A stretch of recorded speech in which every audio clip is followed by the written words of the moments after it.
Are you ready to tell a story? You ready? Because we're recording, so you have to be ready now. Neither one of us are ever ready, so you have to be ready. It's your turn. Okay?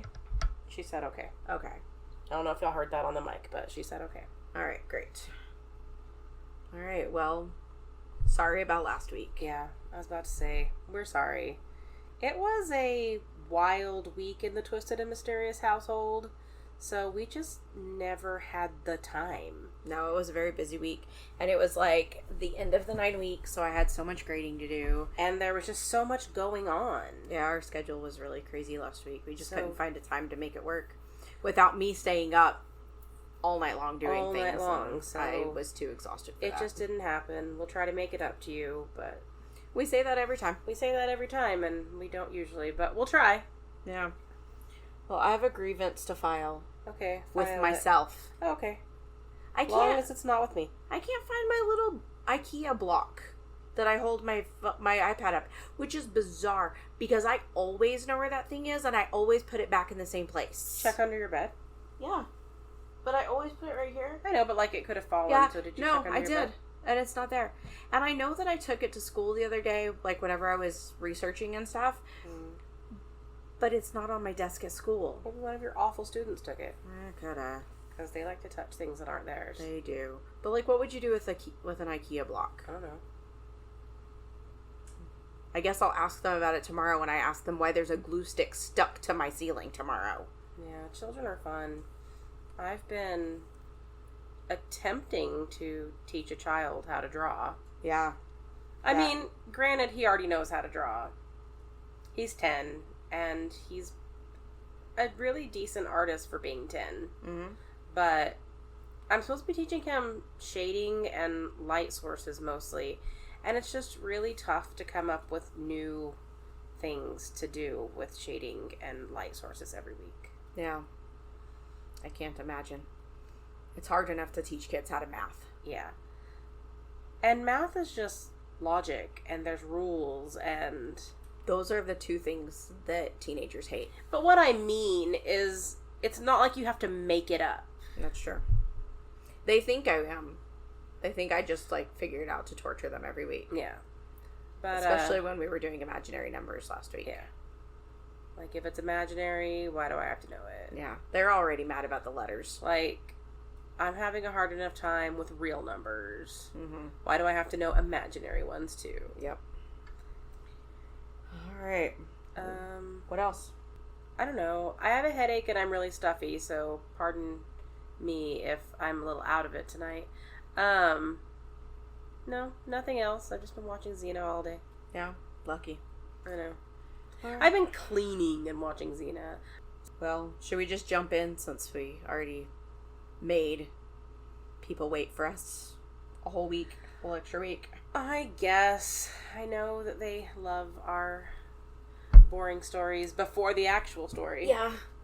The really boring griping that we do before I start talking. Mundanities of our life. Yeah. All right. Well, I have another haunted place for you. Okay. I don't have a haunted bridge for y'all this week. Rude. I know, I'm sorry. We needed to know about the haunted bridge. You will know about it. I just don't have it ready yet. Now I'm really gonna research haunted bridges. No, you're not, because... The people want the haunted bridges. I know. Give the people what they want. I will give them the haunted bridge. I just haven't had the time to research because I have been fretting over this lesson plan thing. No. Anyway, so you have a haunted place to tell us about that is not a bridge. Yeah. Okay. Well, we're going to talk about the Harrisville Farmhouse. Okay. Ring any bells? I mean, not yet. The Perron family haunting? Not yet. Conjuring house? Okay. That one. Yeah? Yeah. Alright. Okay. Alright. Like, I don't remember names very well. No. So, like, just saying the name isn't going to make me You should remember it, the Perron family haunting because it rhymes with Farron. I guess. But it didn't stick in my brain. But No. I do know of the Conjuring house, so. Alright. So, the Harrisville Farmhouse is in Harrisville, Rhode Island. I never would have guessed that. I know. And I feel like we talked about Rhode Island recently. Which is weird, because I don't talk about Rhode Island.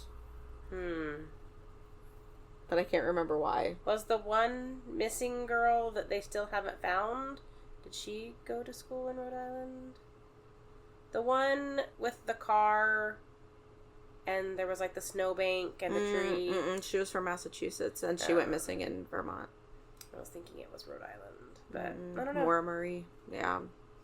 No, I don't know. Anyway, so this house is a 14-room house that was built in 1736. So just like a day before our house. Yeah. And it was originally sat on a cool 200 acres. We do not have a cool 200 acres. I'm glad, though. Yeah, no kidding. The amount of acreage that we have, which I don't even think is a full acre. No, it's like a quarter. Yeah, I was going to say, I don't even think it's half an acre. Is too much yard. Yeah, it really is. So, I don't think it started out as 14 rooms in 1736. I think it's just like this house where it's just been built onto over and over throughout the years. We do not have 14 rooms, though. But today it's 14 rooms and no longer sits on 200 acres. And we'll talk about that in a little bit. But okay. It's no Trans-Allegheny lunatic asylum. No. But, not everybody can be. There's not 1,600 windows. And 666 acres. And 13 buildings or whatever craziness it was. So, in the 1800s, it was occupied for a few generations by the Arnold family. So, at one time, it was called the Old Arnold Estate. Okay. And here are some of the deaths that occurred on the property during that family's occupation, as per the Ghost Bros. Cheerful. Yeah. In 1848, Sally Arnold died of typhus, and then later her 2 small children also died. In 1849, Prudence Arnold, who was only 11 years old, was murdered, possibly after refusing to marry 22-year-old William Knowlton, and she was nearly decapitated in the act. Cool. In 1866, Susan Arnold, who was 93, hanged herself from a wardrobe hook. In 1901, Jarvis Smith, a neighbor, died of exposure in the Arnold barn after going on a drinking binge. And in 1911, John Arnold died after ingesting pesticide. Cool. This one has been listed as an intentional suicide in some places and an accidental death in others, like he was drinking it to get drunk and then he just drank too much. I mean, okay. Yeah. If and you say so. Yeah, whatever. So that's what I do to get drunk. Drink pesticide. Absolutely. Yeah, I know. I find it in your room all the time. I know. Frightfind.com also lists a second suicide by hanging inside the house, 2 drownings, and 3 other exposure deaths on the property. They also say that Prudence's murder occurred in another city, not in the house. But records are iffy, especially since the house goes back like almost 300 years. Right. So, anyway, at the end of 1970, the Perron family, consisting of Carolyn, her husband Roger, and their 5 daughters, Andrea, Nancy, Christine, Cynthia, who also went by Cindy, and April, lived in Providence, Rhode Island. And I actually think I wrote that down wrong. I don't think they lived in Providence, but they lived in a city in Rhode Island. Like, they lived in somewhere civilization. Other than Providence. They didn't live in the country, I think is what that actually was supposed to be. Yeah. So, one day, Carolyn takes the family to this rural farmhouse in Harrisville, and they're like, yeah, this is a cool house. And she's like, great, because I actually already drained our savings to put a deposit on it. Yeah. But they all really liked it. And they would go out there and they would, kind of look around, and they figured it out, and they bought the house and they moved out into the country. So in January 1971 was when they officially moved into the farmhouse in the big fat middle of a snowstorm. And as that sounds like a terrible time to move. It really does. I hate moving in general, but I definitely don't want to move during a snowstorm. No, I don't think that I do either. Especially if I'm the one doing the moving. Well, exactly. I mostly just want to be unconscious during a snowstorm. I hate snowstorms. But I guess if you have 5 daughters that you can make carry stuff inside the house, I don't know. So they're carrying boxes inside. And the person who sold them the house was named Mr. Kenyon. And he was there, like, he was still packing stuff up and moving out as they were moving in.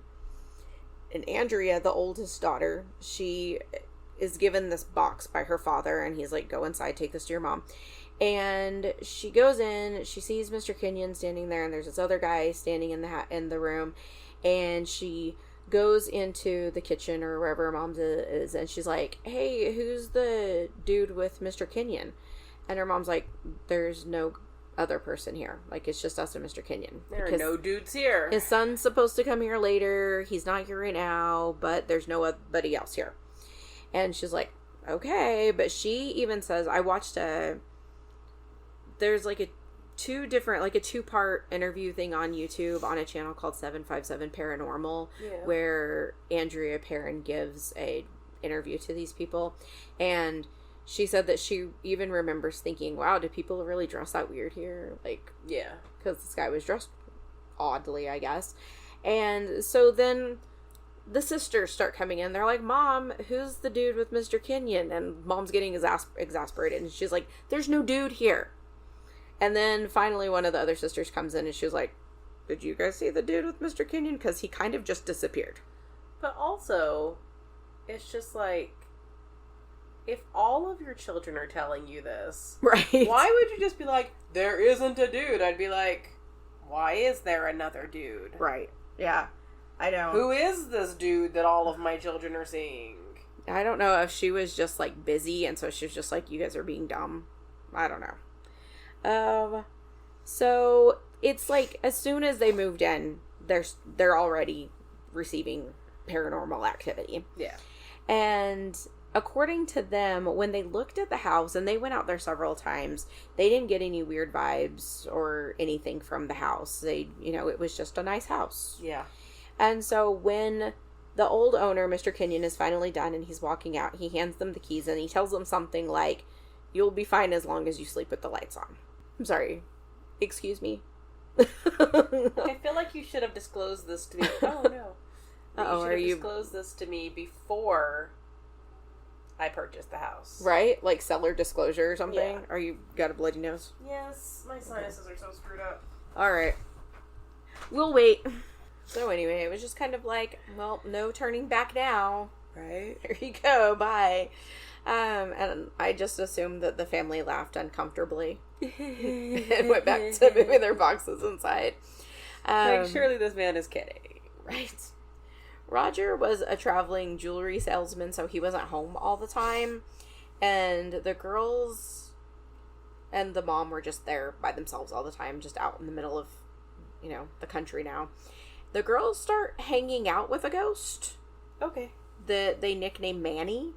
Alright, I just want to make a little aside really quick.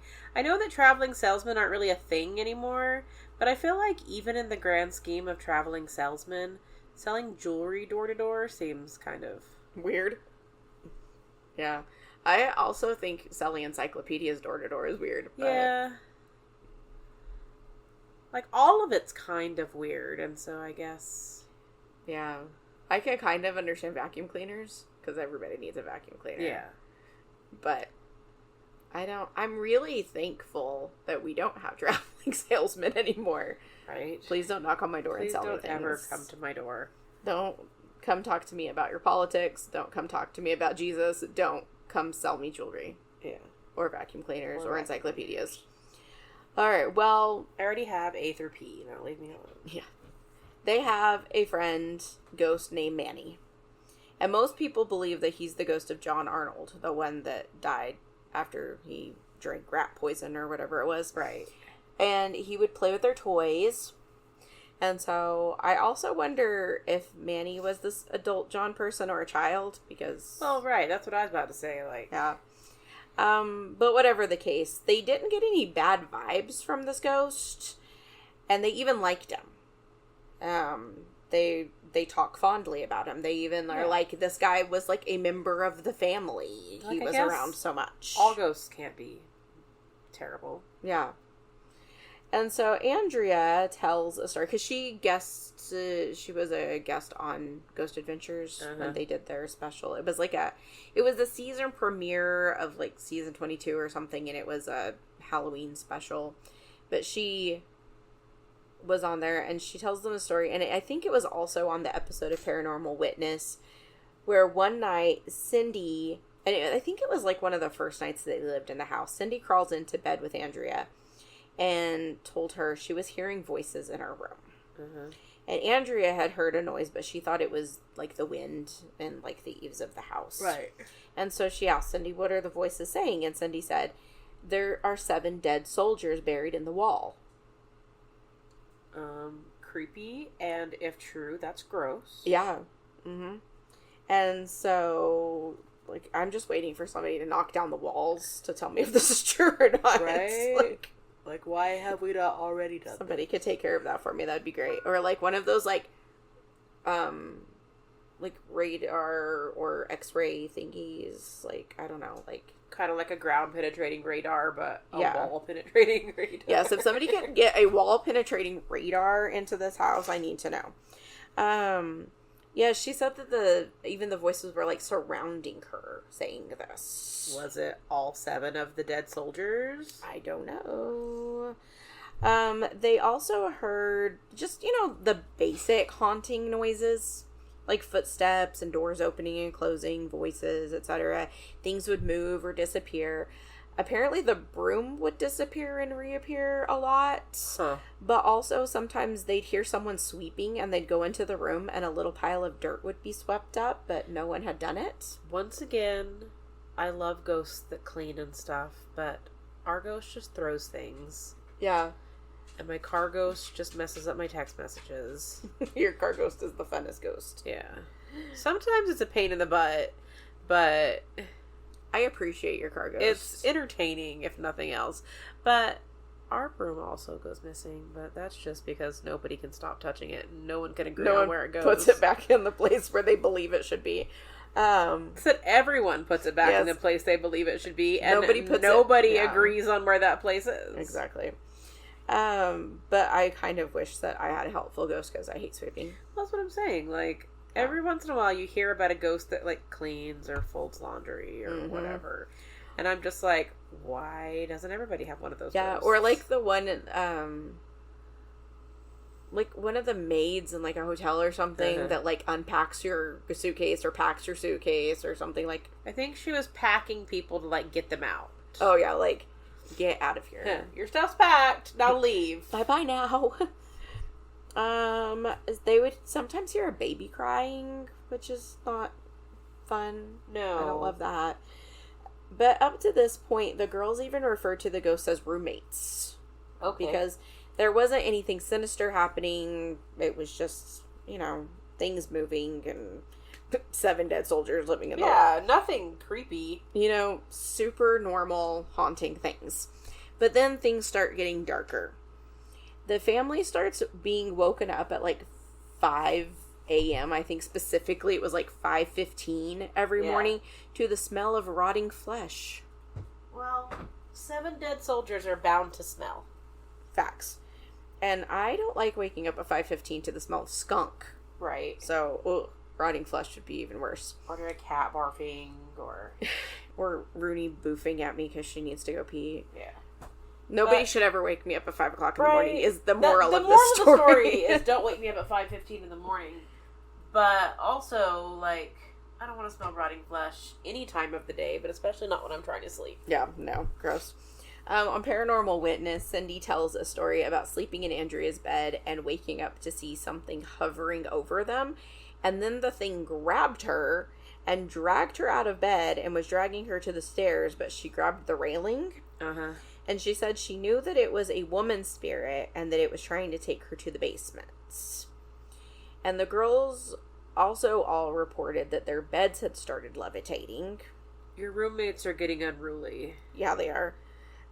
Also, Andrea says that there's one spirit that she'll never tell the story of, but alludes to it by saying that it was an evil male spirit in the house with 5 little girls. Okay. So, not too great. Now, their roommates are... I think it's time to evict the roommates. Yeah. I don't think they're paying their rent anyway, so... No. And they don't sound like they're really contributing. No, like, sweeping up little piles of dirt sometimes just isn't cutting it. Well, they're not even cleaning up the piles of dirt.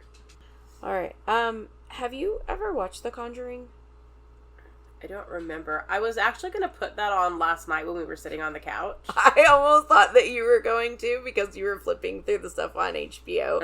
And I saw you, like, kind of go over it, and I was like, it will be hilarious if she puts on The Conjuring. I almost did. I was very, very close to putting on The Conjuring. Yeah. Well, there's a scene where the kids are playing hide and seek. But I can't remember because it's been a long time since I've watched it, but I can't remember if they're blindfolded or if they just close their eyes, but they clap to find each other. And so it's like, I think that the next story is based on, or that story is based on like what this next story is. Okay. And this one is particularly creepy to me because I even felt that in the movie, they're playing the game and they're clapping, but then at one point, there's a clap from a room that nobody's in. Right. Yeah. And so, like, I already thought that was creepy whenever I was watching the movie, but the true story of hide and seek is that one day Cindy, and apparently it's always Cindy. Cindy's just, I don't know what we're going to do with little Cindy. Yeah. But she wanted to play hide and seek, and so she's looking for a place to hide, and as she's in the kitchen kind of looking around for a place, the cellar door just kind of creaks open, and she thinks that she could probably find a place to hide down there, and she finds this big wooden box. Alright, so Cindy found a big wooden box. Yep. And the box has a hinged lid, but it doesn't latch. It doesn't have a latch anywhere on it. Okay. So it's just a chest of sorts. Yeah, kind of. Yeah, it just has, like I said, it doesn't have a latch. It's just a lid that opens and, you know. So she crawls in, and then I don't know if she decides to get out because, like, it's taking too long for her sisters to find her, or if she just decides she wants to find another place, or if she's just peeking out because, you know, we're playing hide and seek. But she can't open the lid. And it feels like there's something heavy on top of the box. Like either somebody's sitting on it or somebody put something heavy on top of it. She's pushing on it and it will not open. I just want to say that when you live in a house with malevolent spirits, maybe don't lock yourself in a box. Yeah. But also she was a little kid. I know, but still. You know. So she's, you know, her sisters, in the meantime, are looking all over the house for her, and they can't find her. And she's screaming and crying because nobody can hear her because she's in the basement in a box. But also, Andrea has said in interviews that the spirits had this way of, like, muffling their voices. Where, like, you could be screaming your head off, and somebody in the next room would never hear you doing it. And so she's panicking. She's probably hyperventilating. She's running out of oxygen because she's in this box, you know, and she can't open it. When her sisters found her, she was soaking wet from tears and sweat and, you know, just not in a very good way. And I always think about that, you know, the challenge that Six Flags does where you can, like, lay in a coffin for, like, 24 hours or something and then you win season passes or whatever it is. And sometimes I think, like, I could do that because I like to sleep. So, like, I feel like that would be really easy. But then I also have always been a little bit claustrophobic. I was gonna say that I'm way too claustrophobic for that. Yeah, like when we were kids, I would never hide under my bed because I was always afraid I was going to get stuck. Yeah, and I don't even like putting, like, the blanket over my head. I feel very panicky when I do it. Yeah. I don't, and it's always, like, the fear that I'm going to get stuck. I think it, for me, is what it is. Because I also was thinking about that picnic building at Sitting Bull Falls. Right. And we used to climb through the little, like, drain hole to get up onto the roof. And then one day I envisioned myself getting stuck in that hole, and I never went up there again. So the thought of being stuck in this box really freaks me out. Yeah. It gives me hives. Right. Well, that leads me to the next story that is like my worst nightmare next to being in the vicinity of a tornado. So Christine Perron tells a story on Paranormal Witness about one night washing dishes in the kitchen. And that's it. That's my nightmare. Yes. Washing dishes. I hate it so much. Terrifying. JK. So they didn't have any curtains or coverings of any kind on the windows. Yuck. I know. Yuck. I know. I hate windows. Yeah, so that's what I was about to talk about. So, also, and she says that she didn't like the fact that they didn't have curtains or coverings on any of the windows, but they didn't. And their mom probably was like, we're out in the middle of nowhere, why do we need coverings on the windows? But, because windows are gross. but her mom probably was not afraid of windows, so there's that. But she's washing dishes, and she hears the door of the basement creak open because this door has a problem, apparently. And she turns around to The door is haunted. Yeah. She turns around to see why it opened, and there's nothing there. When she turns back around to the sink, she sees a figure in the reflection of the window, like there's something behind her. And she turns around, and nothing's there, but man, I hate that. I mean, I that would be hate it. creepy. I'm not saying it wouldn't, but my fear is somebody staring back at me Yeah. from outside the Well, window. that's what I wrote down next, because I think my biggest fear ever is looking out of the window and seeing something looking back at me from the other side. But I mean, obviously, it'd be creepy to look in the reflection of the window and see somebody behind you. Oh, absolutely. But like my actual fear is looking out the window and somebody being there looking back at me. Yeah, and like, as skeptical as I am about all of this stuff all of the time, like, there are times when I'm like washing my face or something, and I think, what if when I stand back up and I look in the mirror, I see somebody standing behind me? Like, but I think that's more like true crime than it is Right. paranormal fears. But I know that there have been many times in my life where I've closed the blinds or curtains without looking at the window. Yeah. Like when I'm home alone, purposefully. that's how I do it. If they're not already closed, Yeah. then I'm just like, doo-doo-doo, Yeah, just doo-doo-doo. purposefully not looking out of the window. Yeah. Not gonna. Yeah. And I used to hate at, what are you looking at? I was trying to decide if that was a scorpion. Where? That thing on the wall. I don't think so.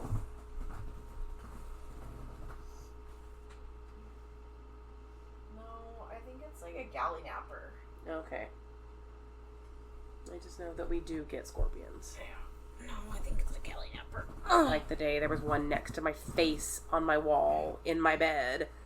Yeah. Well, Hazel was trying to get it for you, so there's I know. that. But she was going to knock it in my bed, and that would have been even worse. She was just trying to save your life. But also, like, I used to hate walking past the sliding glass doors at Dad's house at night. I didn't want to see what was in the backyard ever. I don't even think I liked walking by it in the daytime, but especially at nighttime. Yeah. And I would turn on the lights from one side of the room and turn them off behind me, and then, like, go through the house, like, turning on the lights ahead of me. It's like every single time I walked through the house. Yeah. That place was haunted in its own way, though. Yeah, it sure was. So another creepy story that Andrea tells is of having a nightmare one night where she's standing in her parents' room, and this woman is attacking her mother, but the woman doing the attacking has, like, sticks coming out of the ends of her sleeves where her hands should be. And meanwhile, the dad is laying on the bed looking dead, maybe, or asleep, like he had been, but he also looks like he's been attacked by animals. He's got scratches on him. Andrea says that she woke up the next morning, she went downstairs, and her mom was sitting at the kitchen table, like, drawing something, and she looked over her shoulder, and her mom's drawing the creepy stick hand lady from the dream. Yeah. And she's like, Mom, like, did that really happen? Like, I thought I was having a nightmare. And her mom tells her, like, yes, that happened. And then the dad comes downstairs, and he has scratches on his back. And up to this point, Roger hasn't really had anything but good experiences in this house. Like, he doesn't 100% believe the things that his daughters are telling him about the hauntings in the house. Mm-hmm. And anytime, like, there's one, I think it was on Paranormal Witness, where it shows him going down to the basement or something, and he feels somebody, like, rubbing his back. Okay. And he thinks it's his wife, and he turns around, but there's nothing there. But, like, he's never had any negative experiences before this. Right. The next story Andrea tells is of her mom, Carolyn, waking up to spirits circling the bottom of her bed with torches. And the woman, presumably not the stick hand lady, because she's carrying a torch, which would be impossible with stick hands. And probably also dangerous if her stick's caught on fire. Right. But she starts chanting, "We'll drive ye out with fiery broom. We'll drive ye out with death and gloom." Okay. Yeah. And I find it amazing that she'd remember that as she's being terrorized. Yeah. I can't remember what someone says to me right after they say it to me and I'm not being terrorized. So I thought it was kind of, that she remembered that. Right. I mean, I guess, I don't know if it'd be more memorable if you were being terrorized, but... Maybe. I'd be like, I don't know what you're saying because you're freaking me out. I can't even make out the words you were saying. What? And I don't know if this story is separate from another told on Paranormal Witness or if it's conflated or something with another story. But on Paranormal Witness, they told the story that the mom woke up to the smell of smoke and it was 2 tall men and a woman. And the woman started chanting this, and they were banging their torches down on the ground, and then finally the woman brought her torch down on Carolyn's leg, and then they disappeared. And when she looked at her leg, it was bleeding. And because there's another story about Carolyn getting stabbed with a needle or something sharp in the leg while she's reading in bed or on the couch or something. Yeah. I don't know if this just happens other times that something attacks her and makes her bleed, but either way, in this instance, Roger wakes up and is witness to Carolyn's leg bleeding. Okay. Yeah. After this, Carolyn's health starts declining rapidly. She and the girls are all sure that something is feeding off of her energy. I think Roger is finally coming around to the idea that this house is haunted. And I feel like we've covered other stories where the dads are just like... Yeah. I don't know. I've not noticed anything weird. Yeah. And I don't know if just maybe, like, women are more perceptive to those kinds of things. I don't know either. But also, and I didn't write it down, but there was more to the chant that the people were chanting in her room, and it was like I was the mistress of the house before you, and I'll be the mistress of the house afterward. And so it was kind of like maybe the spirit likes Roger because, like, he's the man of the house, and she wants to be the mistress of the house. I don't know. But Carolyn is aging, like, before their eyes. Yeah. And so she starts doing research on the house, and she learns the story of a woman named Bathsheba Sherman. Okay. Yeah. Bathsheba is, like, the main character of the movie. Like, the main villain of the movie. But not of the actual haunting. So she may or may not have played a part in the actual haunting. They don't know that the spirit is Bathsheba. Right. You know, but... So, first and foremost, I think Bathsheba was a babe. Was she? Yeah, apparently she was a babe. Okay. In the movie, she is not a babe. In real life, she's a babe. Alright. Let's see. I guess it's kind of the opposite of what people usually do. They usually like to make people in movies be babes, even though they weren't necessarily babes. But I guess they're trying to make her, like, a wicked witch. Like, and so they had to make her scary looking, yeah. Because pretty people can't be scary. No. No. Although, I did see the other day that there's going to be a Hand That Rocks the Cradle series now. Yeah. And they're probably babes. Probably. Yeah.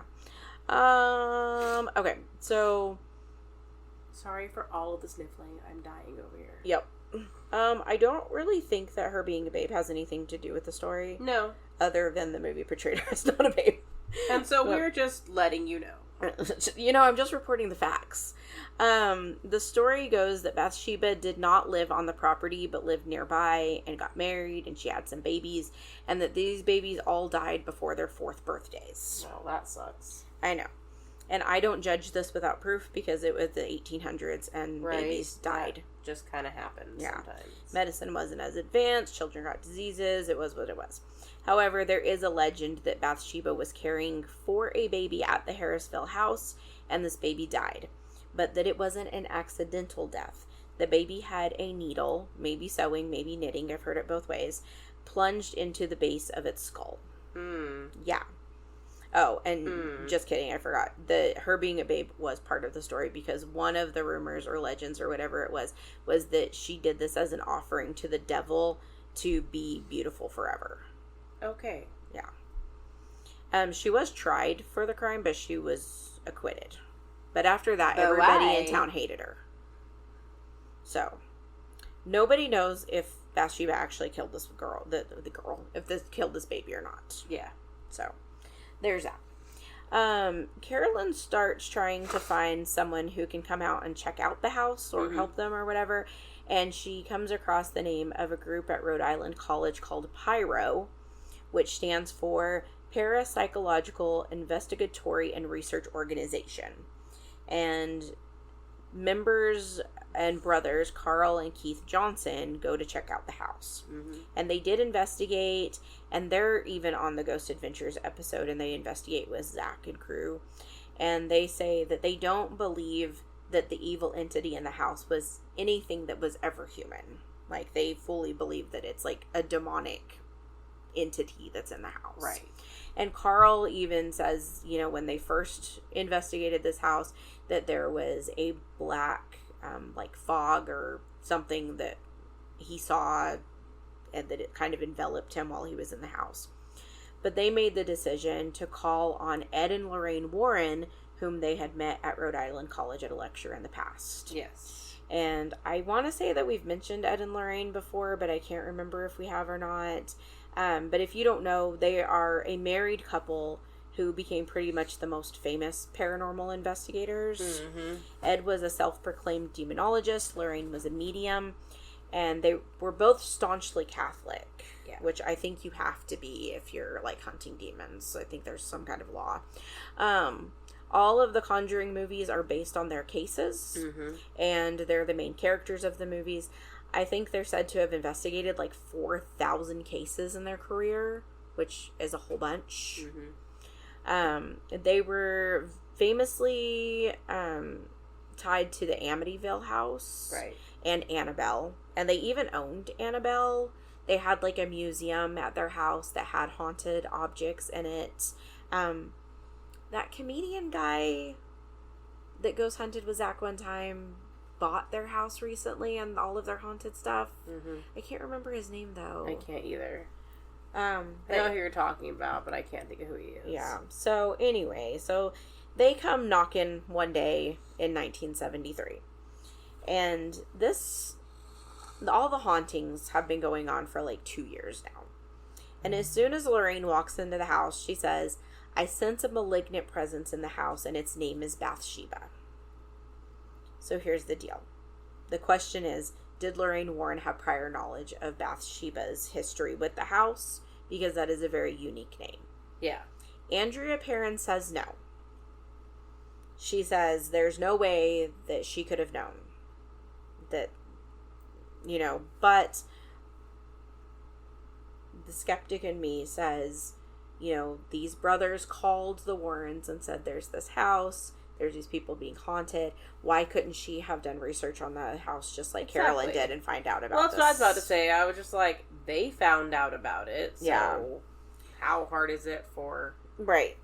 So Andrea, she's very vocal. She gives lots of interviews. She, all of these things. She says, no, there's no way that Lorraine Warren could have known that Bathsheba was a name tied to this house. On Ghost Adventures, Zach asks Andrea about Bathsheba being a witch, and she tells Zach that there wasn't any history of this woman being a witch or practicing witchcraft or messing with dark stuff or anything like that. Yeah. And that it was Lorraine who initially proclaimed her to be a witch.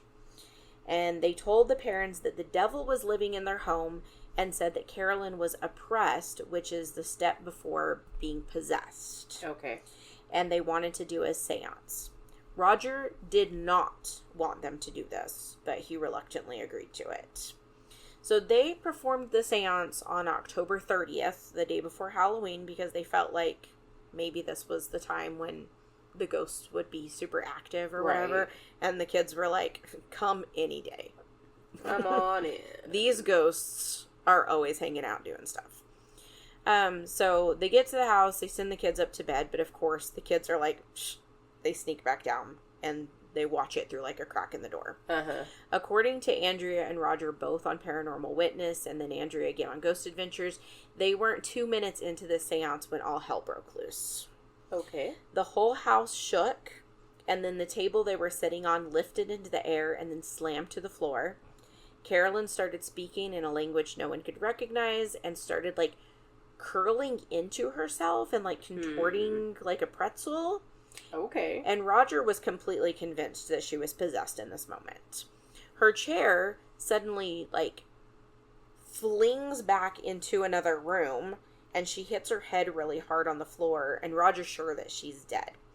So he runs over to check on his wife, and Ed Morin comes up, and he's like, don't touch her, she's possessed. Roger punches him in the mouth. He even says on Paranormal Witness, like, I'm pretty sure he lost that tooth. Yeah. But he screams at the Warrens to get out of the house. And they do. They didn't need to be told twice. They got out of the house. Roger said that he just kept yelling at Carolyn, telling her to come back to her children, and the kids came down and they were crying and like, Mom, please come back, you know. And then Carolyn wakes up and she said that it was her kids who brought her back. Mm-hmm. But she's after this night, she just continues to get more frail. But but one night she asked Andrea to, I guess everybody had gone to bed and Andrea was still up, and she asked Andrea to heat her up some of the stew that she had made for dinner. So Andrea goes to the kitchen and she goes through the whole rigmarole of having to heat things up on the stove because it's the 70s. And Carolyn is waiting, like, in the living room or the parlor or whatever the rooms are that you call them in old houses like this. Yeah. And the house is dark. Everybody's gone to bed, so it's just Carolyn and Andrea up. And Carolyn says that she looked into the dining room because she heard voices and the lights were on, and there is a whole family sitting down for dinner at a table that is not their table, in a room that is not decorated as their room. Okay. Like, she's looking at the dining room in a different time, presumably. And there's a woman cooking at the fireplace, which is then their time sealed off. That there is a man sitting at the table, and he looks up and sees Carolyn, and like they make eye contact, and he nudges the man next to him, and they both look at her, and she's looking at them, and she was like, I'm a ghost to them, and they're a ghost to me. And she said that she knew at that moment that their house was a portal. There was a series that I watched on Amazon Prime one time, and I don't remember what it was called, but I really liked it. And, you know, spoiler alert if you ever figure out what the name of the TV show was, but it was kind of like that. There was like this ghost that was like haunting all of these people like in ye olden days. And she had like this glowing thing in her hands, and everybody was like freaking out about this ghost. Well, like at the end of the series or whatever, you find out that it was somebody visiting this house in present time, and it's like her iPad in her hand. Oh, crazy. Yeah, that's weird. And so yeah, she was a ghost to them. Yeah, even that would though be weird. she was 100% still alive and they would have been dead at this point in history. Yeah, that would be weird. But it was a really good show. I liked it a lot, but Mm-hmm. I can't think of what it was called. Well, this moment did not scare Carolyn. In fact, it did the opposite. Andrea said when she walked into the room, because Andrea did not see what her mother saw. Mm-hmm. She's in the kitchen making the stew. That when she comes in, Carolyn is smiling, and that Andrea said that after that, her mom started getting better. Okay. And so the family lived in the house until 1980. I guess they still had hauntings, but mostly due to financial struggles, they had to stay in the house because I mean, we just what put are up you with gonna it, do? okay? Yeah, Andrea does say that the Warrens, she knows that they didn't mean them any harm, but that they maybe have made things worse. Yeah. But after that moment, Carolyn did start getting better. Strax. He wants more spishy food. Yeah, he's not getting any. So what they started doing was selling off the acreage. And so I think they did that, and then they finally sold the house and moved to Georgia in 1980. So on that interview, on that 757 Paranormal, and I think on Ghost Adventures too, Andrea said that when The Conjuring came out, that was the first time that she had seen Lorraine Warren in 40 years. They had both been invited to a screening of the movie or something. Uh-huh. And that Lorraine told Andrea that she and Ed were in over their heads as soon as they walked in the door. They just didn't know it at the time. Carolyn Perron died this year in June, and Roger died in 2017. The youngest sister, April, also died in 2017, and I read that she had been given a fentanyl patch after surgery that caused an overdose. But again, we've discussed before about fentanyl, they say that, when kids take it as, a street drug, that, the tiniest little bit can kill Mm-hmm. you. But then they use it as a medical drug, and I'm just how... is it just the type of fentanyl? I don't know. Or, But that's so scary because you know that it's being used in hospitals, and it freaked me out. But Andrea has written a series of books called House of Darkness, House of Light, that are her family's experiences in the house. She's also very vocal in the paranormal community. She's guested on several shows. I think she goes to cons, too. Mm-hmm. And then, let me see if I have... I watched a couple of ghosty shows about this. Let me see if I can pull it up on here because I had it on my phone. I'll just get my phone. So I watched Ghost Adventures, of course. Yes. And I watched Sam and Colby because they're my new little ghost bros. Mm-hmm. No, sir. He's getting fat. I know. He He's feels still a little heavier. his back is still very bony, but Yeah. he's put on some weight. So I told you on the Ghost Adventures episode, Keith and Carl Johnson, the demonologist that first investigated, they came out and investigated with Zach.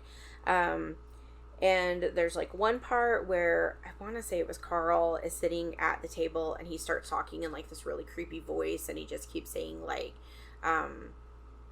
don't leave, don't leave, don't leave, just over and over and over. Mm-hmm. He almost seems possessed. And they say that they also saw the black mist again that they had seen the first time that they came out to the house.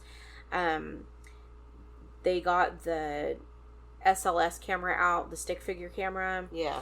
And there's they tell the spirits show yourself, and immediately 2 figures pop up on the screen.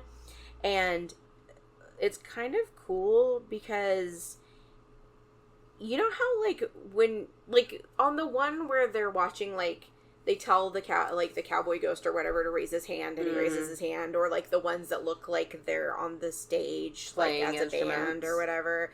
Well, this one, it's a bigger one and a smaller one, and all of a sudden the smaller one looks like it's up on the ceiling, and then the one that's still on the ground looks like it's reaching up to get it with both of its hands. Yeah.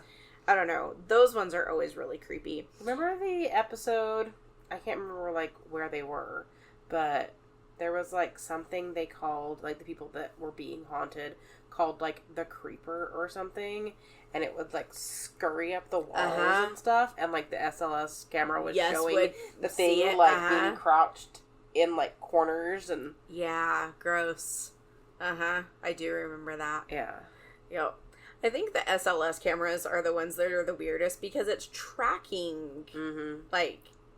figures. Yeah. And so what else would it be if it wasn't? Unless they have some way that they completely doctor it, it makes me go, what else could it be? Yeah. It's like with Ancient Aliens, where you're like, okay, like, what else could this possibly be? Like the thing we were looking at yesterday where it, like, looks like a person in a spaceship, and it's like, why would they have drawn that? In a religious painting. Yeah, like, it's super weird. So there's one time when they're all, like, outside in the woods, and they look back at the house, and you can fully see, like, a person, like, the shadow of a person standing in the window, and then, like, walk off. And that's really weird. I mean, I understand that it could be just somebody in the house. Like, there's not supposed to be somebody in the house, but, like, they could have somebody in there, like, walking around. I don't know. So that's how I think they do it. But, it's weird. There's another time where they're in a room, and you can hear what sounds like the dishes being moved in the kitchen. The lights are flickering. And then Jay and Aaron go to the basement to do a, like, conjuring ritual. Oh, boy. You know how they do. Yeah. But upstairs, Zach has the box that makes, like, shows the words on the screen. And as soon as Jay lights the fire in the basement, it says cellar blaze on the box. And then there's, like, a really loud bang that they all hear from various places.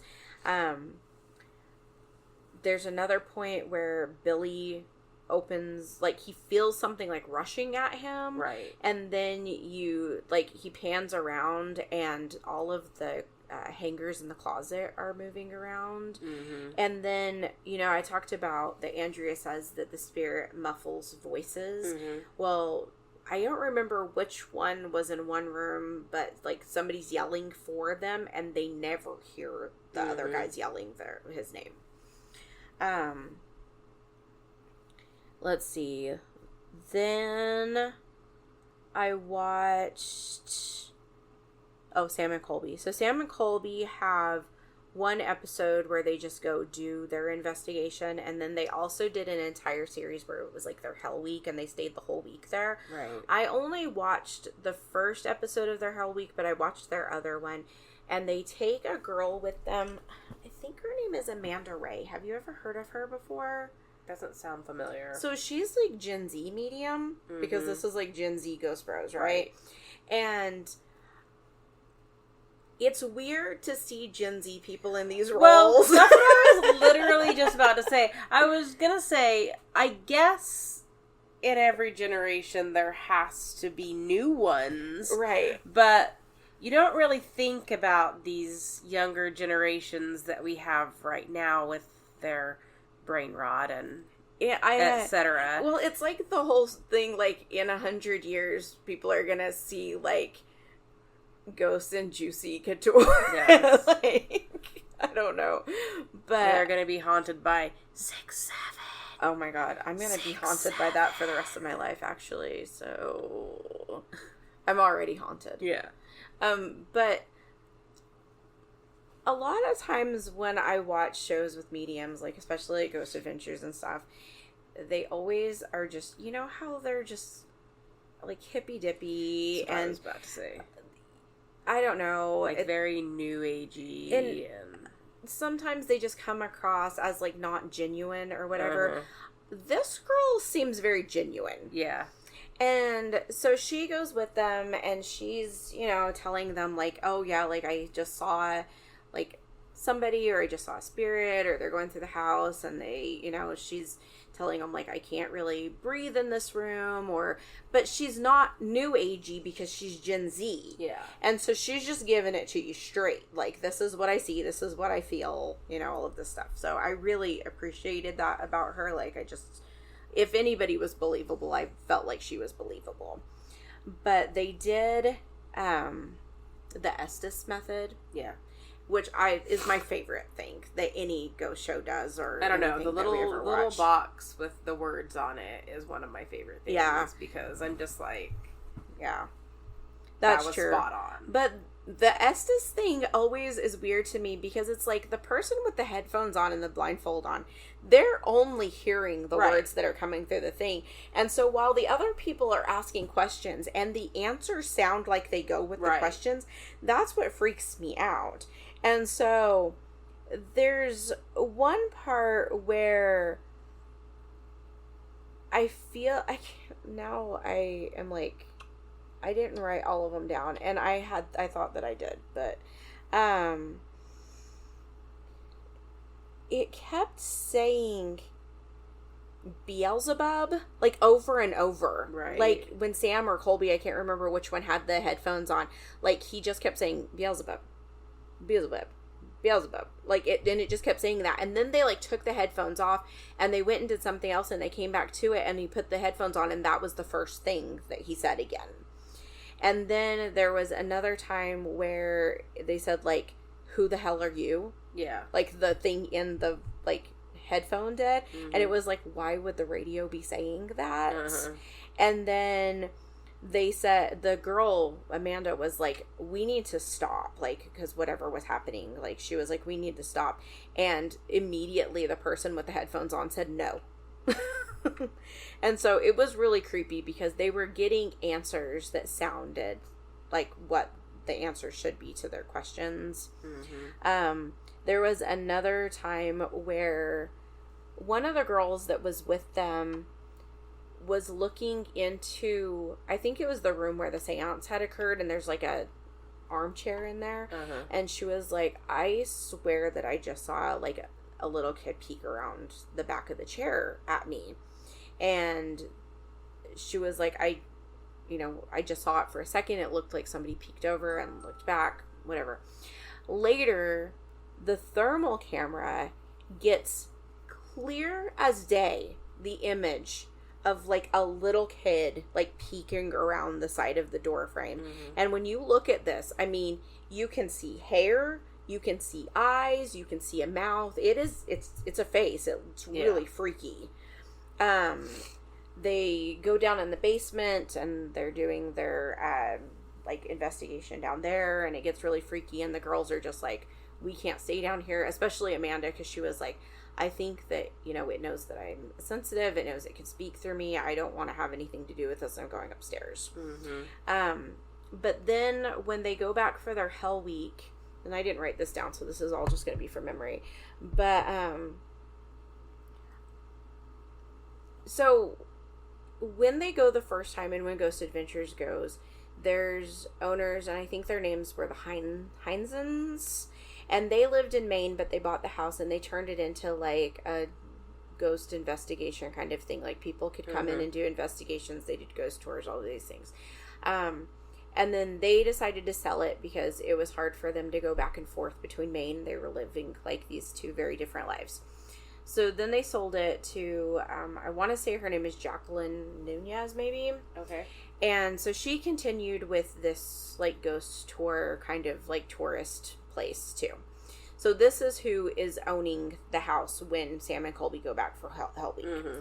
They have these two people working there who say that they have this weird gift that they didn't know about until they met. And that whenever they touch each other's wrists, they can communicate with spirits, and that the spirits communicate to them with knocking. And so what they do is they'll hear like footsteps or knocking like around, so that they know a spirit's there. And then they ask it questions, and then the girl goes through the alphabet, and then the spirit knocks at whatever letter it is, and they spell it out, which to me seems very tedious. Right. But they're standing in, like, the living room of the house, like, showing Sam and Colby this trick, and they're holding wrists, and you hear this like, footsteps all over the place, and they're very loud footsteps, and they're walking from one room to the other room, and, like, you can kind of hear them, and, like get really excited, like, they're jumping up and down kind of around you. Mm-hmm. And so they say that they have a message for Sam. I always forget which one is which when I'm not watching the show. And so they are like, well, what is your name? And so it starts spelling out this name, and it was the name of his grandmother. And this kid starts just bawling. Like, he's like, oh my God, like, how would you have even known her name? How, like, this, I don't understand how this is real, but it's got to be real, because there's no way that you could have known her name.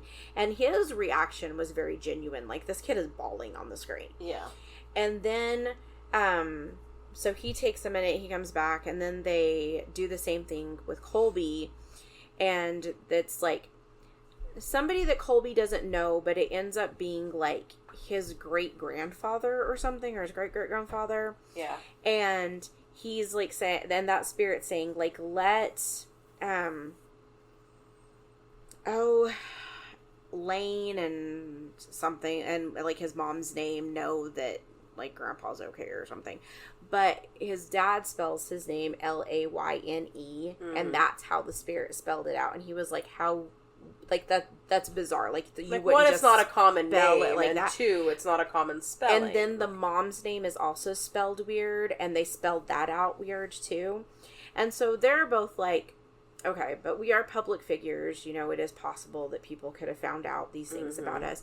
So the next thing is that the spirit starts knocking out the name Zach. Well, they're like, cameraman or their assistant or somebody's name is Zach, and he's in the room, and they don't let that one go on camera because he's like, this is private, I don't want this to be on YouTube. Mm-hmm. But when they come back and they're interviewing him, he was like, you know, I could understand that somebody could Google these things about you, but they wouldn't Google those things about me. Like, nobody Right. even knows who I am. So it was super weird.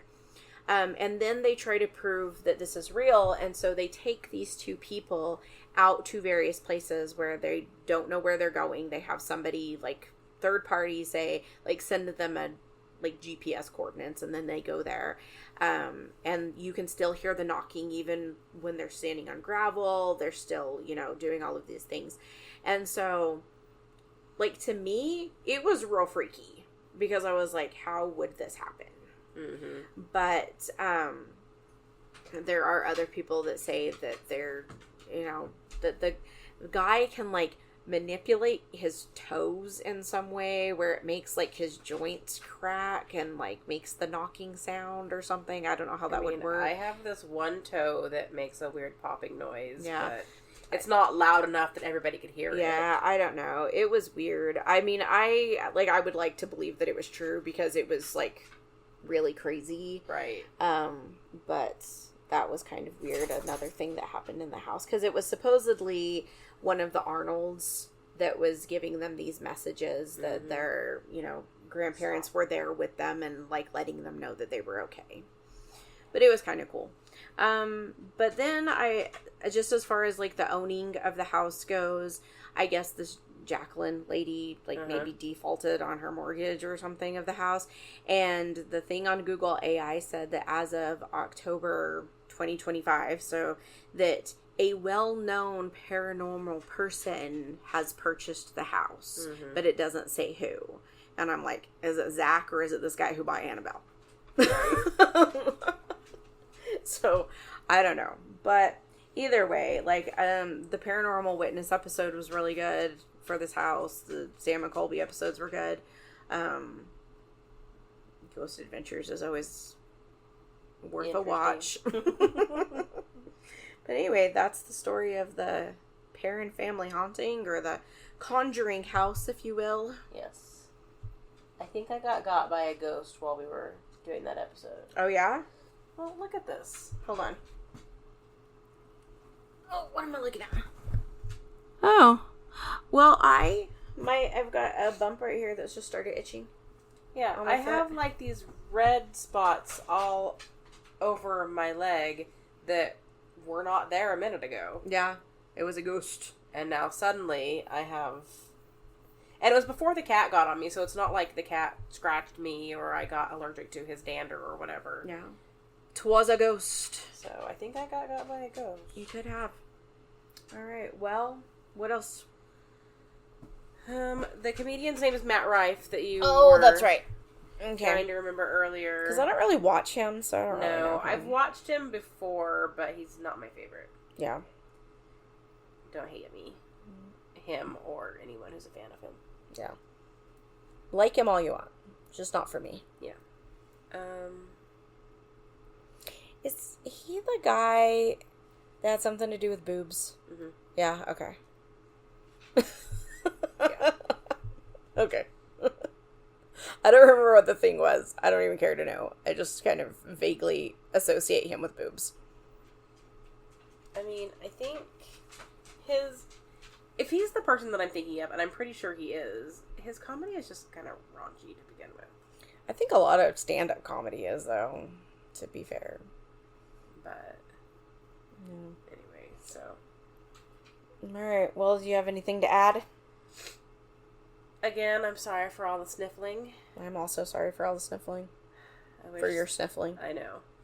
And the nose bleeding and the animals. I don't know what is going on with our animals tonight. They're haunted. They are. They're not really happy about this story. They're oppressed and possessed. Yeah. And depressed. The dog is begging to go outside. Yes. She said yes. Alright, well, then remember you can find us on social media at Twisted and Mysterious, or you can email us at twistedandmysteriousPodcast@gmail.com. Do those things. Do those things. And other than that, remember that people are gross and don't get murdered. Yep. Alright, bye.